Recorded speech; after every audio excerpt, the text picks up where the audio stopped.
अस्सलाम वालेकुम।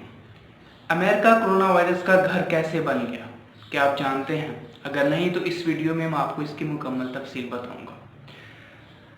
जनवरी 2020 में अमेरिका में कोरोना वायरस का पहला पेशेंट रिपोर्ट हुआ और इसके एक महीने बाद यानी फरवरी 2020 में अमेरिका के अंदर कोरोना वायरस की वजह से पहली डेथ हो गई।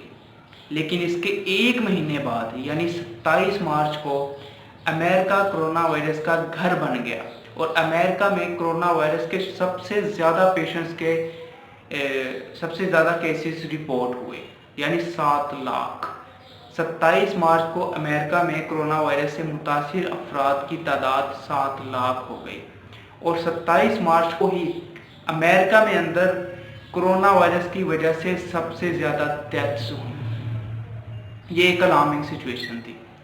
सदर ट्रंप ने एक बहुत अच्छा कदम उठाया। उन्होंने 27 फरवरी को अमेरिका के अंदर एक हेल्थ एमरजेंसी नाफिज कर दी, जिसके मुताबिक अमेरिका में लॉकडाउन किया गया, जिसके मुताबिक लोगों को पकड़ पकड़ के उनके टेस्ट किए गए और अमेरिका के अंदर तकरीबन हंड्रेड्स में से 10 पेशेंट्स ऐसे निकले जिनका कोरोना वायरस टेस्ट पॉजिटिव आ गया।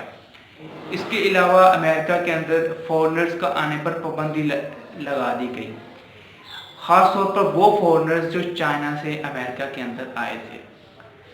लिहाजा अमेरिका ने अपनी तरफ से पूरी कोशिश की कि कोरोना वायरस को अमेरिका के अंदर ना घुसने दिया जाए, लेकिन ऐसा नहीं हुआ। अमेरिका के अंदर कोरोना वायरस की तादाद बढ़ती गई और अमेरिका के अंदर एक अलार्मिंग सिचुएशन पैदा हो गई। 5 जून 2020 को अमेरिका के अंदर लॉकडाउन में कुछ नरमी की गई और सदर ट्रंप का कहना है कि अमेरिका में अगर कोरोना वायरस की वजह से 2 लाख डेथ होती हैं तो ये भी हमारे लिए एक बहुत बड़ा कारनामा होगा। इसके अलावा अमेरिका कोरोना वायरस की वैक्सीन ढूंढने में सबसे आगे है। अमेरिका की एक कंपनी है मोडर्ना, जिसने कोरोना वायरस की वैक्सीन बनाने का दावा किया है, लेकिन इसका पता चलने में 1 साल लग जाएगा कि कोरोना वायरस की वैक्सीन मुफीद है या फिर मुफीद नहीं है। अल्लाह ताला मुझे आपको अपने हिफ्ज़ व अमान में रखे।